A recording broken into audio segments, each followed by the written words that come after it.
pleasure to present to you Dr. Martin Luther King, Jr.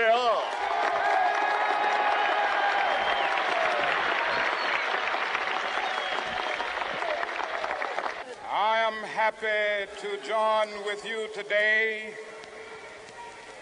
in what will go down in history as the greatest demonstration for freedom in the history of our nation.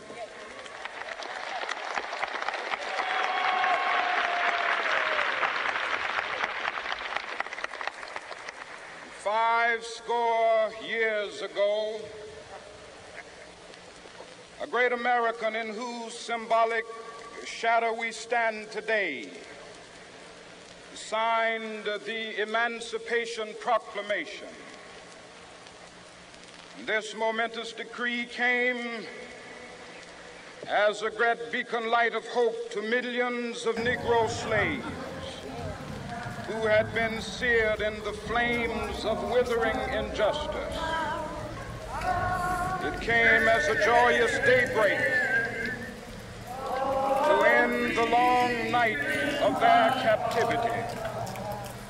But 100 years later, the Negro still is not free. 100 years later, the life of the Negro is still sadly crippled by the manacles of segregation and the chains of discrimination. 100 years later, the Negro lives on a lonely island of poverty in the midst of a vast ocean of material prosperity. 100 years later,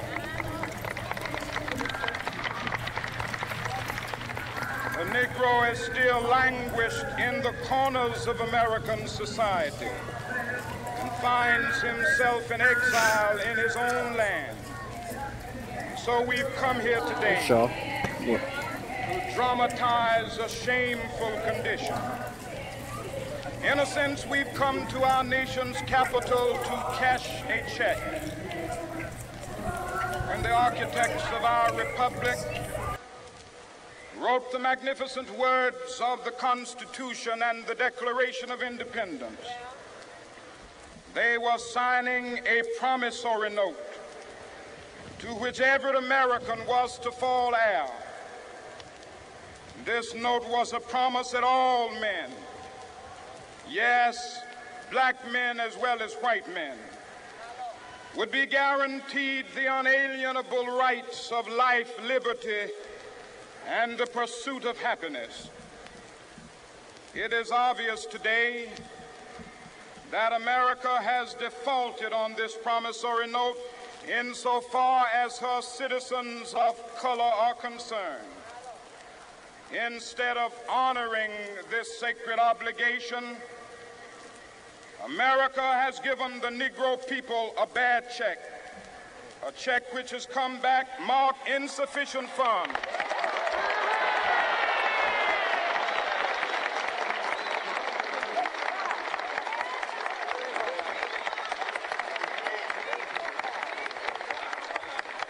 But we refuse to believe that the Bank of Justice is bankrupt.